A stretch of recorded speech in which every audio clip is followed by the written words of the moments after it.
to support this enabling legislation. Thank you. Whakawhawhanga Stuart Smith. Thank you, Madam Speaker.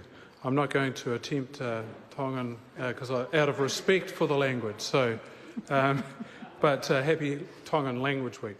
Madam Speaker, I want to talk a little bit about the change in attitude by New Zealand First. I think that's great that they've had an epiphany, although I don't quite follow the logic, given that the Pacific Reset has been criticised by officials as being poorly targeted, and it just seems strange that this sudden epiphany of, and embracing of free trade only comes with the Treasury benches from that side. We're quite consistent in our view and unapologetic for that. And I think that's what comes with. Well, we know, yes, absolutely, and it's disappointing. Perhaps that political maturity might come upon that party in time, and they'll understand the benefit of trade, the true benefit of trade, right across the Pacific, and particularly for our close neighbours. And actually, Madam Speaker, I want to also touch on the Green Party's attitude on this. And the previous speaker from the Green Party, Marama Davidson, was defending their position in opposing this. And I did find it quite condescending, really. And some of the language around it I find quite strange. And in their minority view, they said, quote, "We remain concerned that, among other considerations, the PACER Plus agreement undermines efforts to promote Pacific regionalism, reprioritises New Zealand's existing aid budget into problematic aid for trade initiatives, and burdens Pacific states with unfair export rules." I just don't understand that, quite frankly.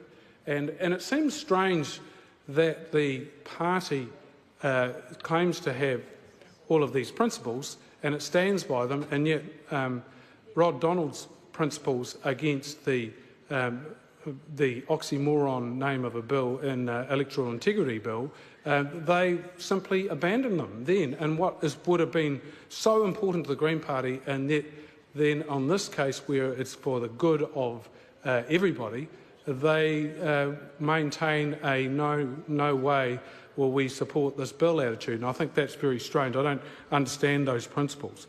But I want to give an example of Pacific trade that is working well, and it comes actually from the RSE scheme, the Recognised Seasonal Employer Scheme. And there are around 2,400 RSE workers coming in during the winter into my electorate in Kaikoura, particularly in Marlborough region. And one of the employers there, Vine Power, and Jono and Claire Bushell and Jason Kennard, who are the principals of that company, they employ people particularly from Vanuatu, but they've gone further than that. They actually Jono and Claire spend 6 months of the year in Vanuatu out on the island of Tana, and they have helped the villagers set up a business bottling coconut oil and selling it. And in fact, they sell it at the farmers market in Blenheim and other places. And I think that is a small but important trade. And look, trade, it seems as though having anything to do with big business is a dirty word. But big business, like little business, is all about trade. It's all about getting goods from one market into another market for the betterment of both parties.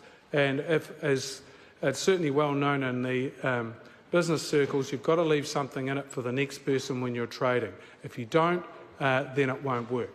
You don't have a business for very long. And I think that's quite poorly understood.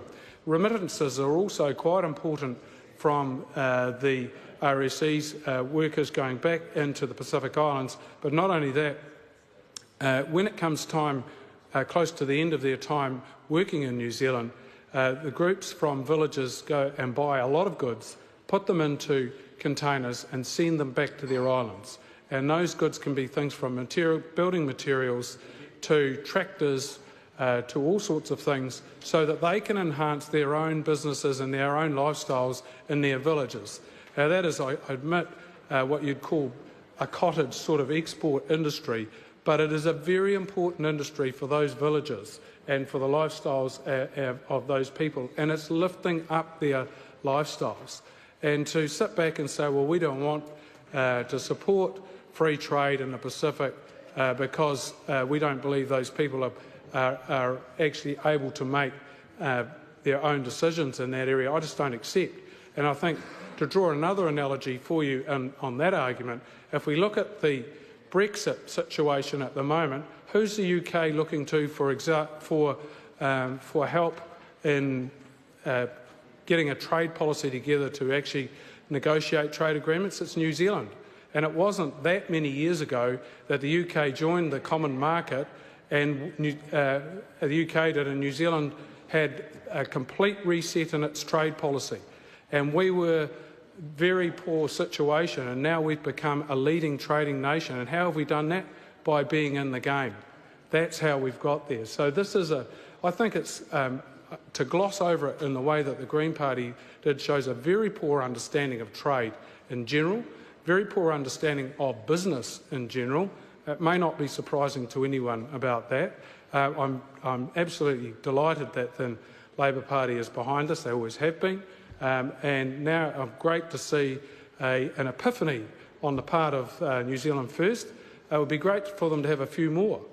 We could perhaps have a general debate where I could point out a few more epiphanies that they might like to have in the future. That might be hoping a little bit too much, Madam Speaker.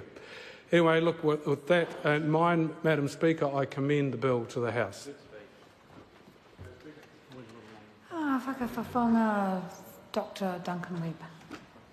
Tēnā koe, Madam Speaker. Thank you very much. Thank you, Madam Speaker. Pleasure I rise to